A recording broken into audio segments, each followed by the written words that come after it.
Bonjour à tous et bienvenue dans le Vercors. Je viens de décoller du Moucherotte, juste derrière avec les antennes blanches.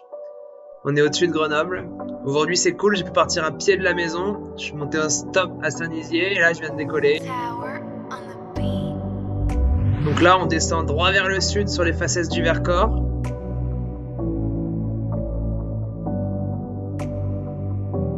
C'est le tout début de la journée, les premières barbules commencent à se former. En vrai, on les voit pas, mais là en accéléré, c'est vraiment cool de les voir se former, se désagréger. Hop, on fait le tour du pic Saint-Michel. On arrive au col de je sais pas quoi d'ailleurs. Et on enchaîne. Pour l'instant, pas un virage. Sans accélérer, en freinant un peu pour essayer de rester le plus haut possible. On arrive à se maintenir à la hauteur de la forêt. J'aime pas trop me retrouver trop bas dès le début du vol. Du coup là, je prends un petit amic pour me remonter un peu plus haut au niveau des crêtes. Les guns en dessous s'embêtent pas, ils vont à fond au-dessus de la forêt. Moi je suis quand même bien plus à l'aise quand je suis au niveau du caillou, là où c'est bien raide.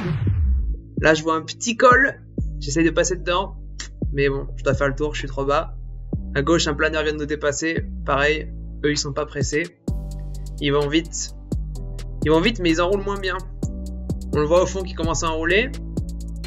Et il monte très peu à chaque tour vu qu'il doit faire des hyper grands cercles, alors que nous on fait des tout petits cercles. Et en quelques tours, on peut se retrouver directement au nuage. Là, on est sur le pilier sud des Deux Sœurs. On a déjà fait la moitié du Vercors. On n'est pas tout seul en l'air. Il y a tous les guns qui sont partis de Saint-Hilaire pour faire un gros tour aujourd'hui. Et qui, gentiment, me passent à côté et continuent leur route bien plus vite que moi. Moi, je prends le temps d'aller au nuage et de rester bien haut sur les crêtes. Ce serait quand même con de se poser après seulement une demi-heure de vol. Mais là, on voit qu'il y a de plus en plus de cumulus, la journée est bonne, ça commence à bien se mettre en place et on va pouvoir voler un peu plus vite. Parce qu'aujourd'hui, c'est un gros tour qui est prévu. Le but, c'est de descendre jusque dans le sud, au Dévoluy, de traverser en face dans le Champsaur et de revenir. Comparé à ce que les pros ont fait, c'est pas grand chose, mais pour moi, ce serait déjà une belle première. On va voir comment ça va se passer. Là, il y a beaucoup de neige, c'est assez humide. Et les gros cumes commencent déjà à apparaître. La journée est bien en place. À gauche, le mont Aiguille. Et là, on arrive au Grand Vémont, ce qui marque un peu le sud du Vercors. Tous les copains qui ont décollé en même temps que moi ou juste après, la plupart vont faire demi-tour ici pour essayer d'après basculer sur la Chartreuse. Je pars donc tout seul en direction du Dévoluy. J'en profite pour regarder un peu la carte parce que c'est la première fois que je vais par là-bas en volant. Et la ligne de crête n'est pas une ligne de crête justement. C'est bien moins évident à naviguer que ce que j'ai l'habitude. Les cols sont hauts, ce qui fait que même si on est haut à ras les nuages, et ben en fait on est souvent près du sol.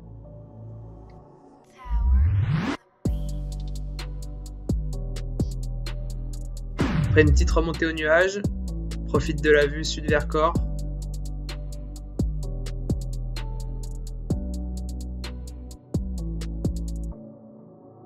Et donc pour rejoindre le Dévoluy, il y a deux chemins, on va dire. Il y a le chemin du haut relief et du bas relief. Là, aujourd'hui, vu que les plafs sont très bons, je vais rester assez haut et de suivre ce chemin justement des hauts reliefs qui passe au-dessus des crêtes. Mais la belle erreur, plutôt que d'aller à gauche sur la crête qui est au soleil, je vais m'enfoncer un peu plus dans les terres en pensant trouver un bon tamic de l'autre côté de cette montagne, il y a du caillou et du soleil. Mais malheureusement, je dois essayer de voir quelque chose, la masse d'air est très turbulente. Et bien sûr, ça ne monte pas du tout, ça fait que descendre. Et donc là, vraiment, c'est coup dur. Je suis dans une vallée qui est pleine d'arbres. Il y a un seul champ pour poser tout en bas. Je me fais vraiment secouer.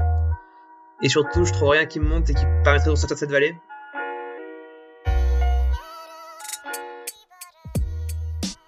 Donc là, je commence à être très bas, peut-être 250 mètres sol. C'est vraiment le début de la fin. Je commence à penser à toutes les options possibles pour me poser. Et là, sur le petit éperon, là, on commence à être très loin du col du début qui était sous le vent.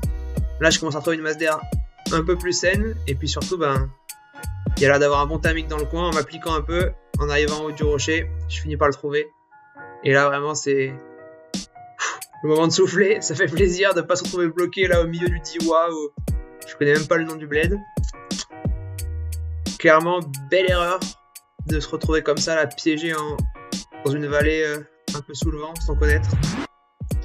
Mais bon, après être remonté au nuage, l'aventure peut continuer.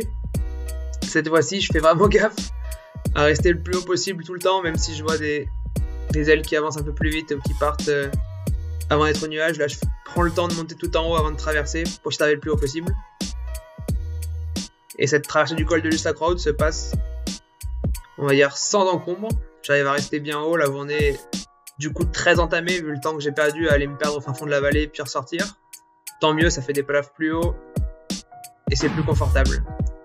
Donc derrière, on peut voir un peu la ligne de crête des basses couches qui permet de rejoindre le dévolu directement au-dessus de Courtet, on va dire. Et là, moi, vu que je suis bien haut, dans l'idée d'essayer de faire un triangle un peu grand, je vais essayer d'aller taper le sud du dévolu, montagne qu'on voit là-bas. Et la deuxième boulette de la journée, plutôt que de faire le tour de la montagne et d'aller me placer vraiment sur la face sud, là où il y a beau cumulus, je décide de viser droit devant pour faire une transition moins longue. Et du coup, je me retrouve en plein milieu des faces nord. Je pensais que le soleil sur ces faces un peu nord-ouest allait quand même pouvoir me porter. Mais non, pas du tout. En fait, le soleil, vraiment, il rase le relief et il n'y a pas un thermique. Et du coup, je fais que descendre. Et là, deuxième coup de pression de la journée. Ça commence à faire beaucoup. À me retrouver au milieu des faces nord où tout descend. Et pareil, je trouve un petit thermique sur la contrepente sud là, mais c'est vraiment pas grand chose au début. Faut vraiment s'appliquer pour rester dedans. Et après, au fur et à mesure qu'on monte, ça devient de plus en plus large. Et de plus en plus sympa. Mais donc ouais, je commence à être un peu fatigué parce que ça fait 2 coups de pression d'affilée où je manque de devoir faire tout le tour de la montagne d'aller me poser. Mais bon, heureusement, je me retrouve au nuage. Et donc là, je suis dans le dévolu, à quasiment 3000 mètres. Et là, c'est cool. Maintenant qu'on est allé tout au sud, c'est l'heure de remonter vers Grenoble. Donc là, on suit les crêtes. J'aimerais bien passer au-dessus du Grand Ferrand, où j'ai pu skier il y a 2 ans. Donc je prends le temps. Là, je décide d'avancer pour aller au bout de cette épaule ouest, où je vois un petit cumulus. Mais le temps que j'arrive, le cum a disparu. Et en fait, j'ai fait que descendre, et pareil au retour. Du coup, je viens juste de perdre 400 mètres gratuitement. Mais c'est pas grave, je refais le plein au thermique. Et cette fois, je vise directement le Grand Ferrand. Bon, j'ai pas réussi à passer au-dessus, j'étais un peu bas. Et donc me revoilà dans les faces ouest-nord-ouest. Mais bon, il est 1 heure plus tard que tout à l'heure et maintenant les faces ouest portent. Donc j'ai plus qu'à me laisser glisser.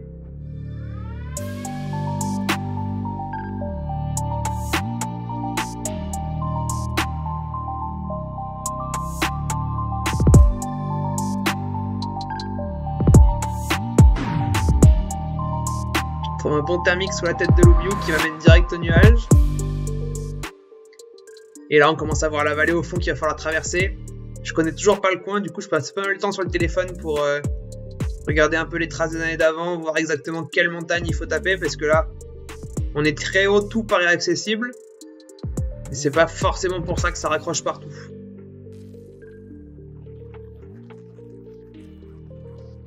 Une fois que j'ai décidé où je vais, en l'occurrence un peu plus au nord, dans le doute, je vais sous ce gros cumulus pour faire un dernier petit plein pour partir vraiment le plus haut possible et le plus proche possible des montagnes d'en face. Et après, plus qu'à traverser.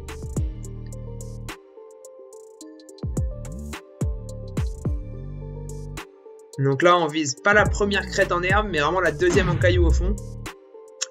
Pendant qu'on traverse la route qui vient de Gap à Grenoble. Et on voit le dévolu au fond.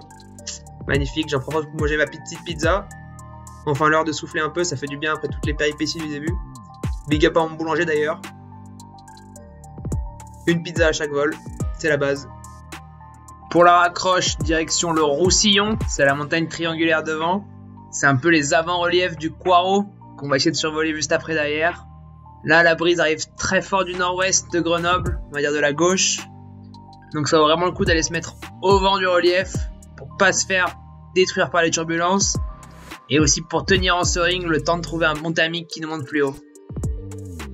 Et dès que j'arrive au vent là sur la face ouest, je trouve un gros boulet de canon qui me monte très très haut. Et Et donc me voilà enfin dans le Champsor, j'ai raccroché. Pour la plus grosse transition de la journée, c'est cool.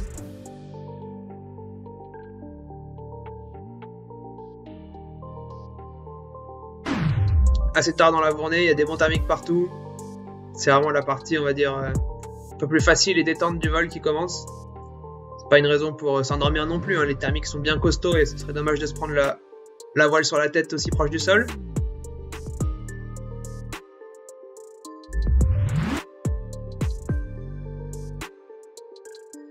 Et hop, en haut du Champsor avec à droite la vue sur l'Oisans puis les écrins au fond. Et là c'est cool, hein, tout est bien enneigé, c'est trop beau. Les lignes sous les nuages portent pas mal, ce qui évite de devoir trop souvent s'arrêter pour enrouler. Et puis au fond on voit le Taillefer quoi. Dernière accroche de la journée à faire.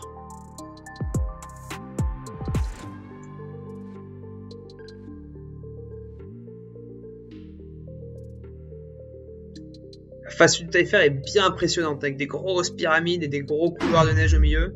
Faudrait peut-être venir faire un tour à ski d'ailleurs. Mais pas très généreuse en thermique. Du coup je me dirige plutôt vers Grenoble. Et là je trouve un très bon truc qui m'amène encore une fois directement au nuage. C'était quand même une sacrée journée. Et maintenant, on est revenu quasiment à Grenoble. On voit Champs-Rousse et au milieu la vallée de l'Ivay-Gavé.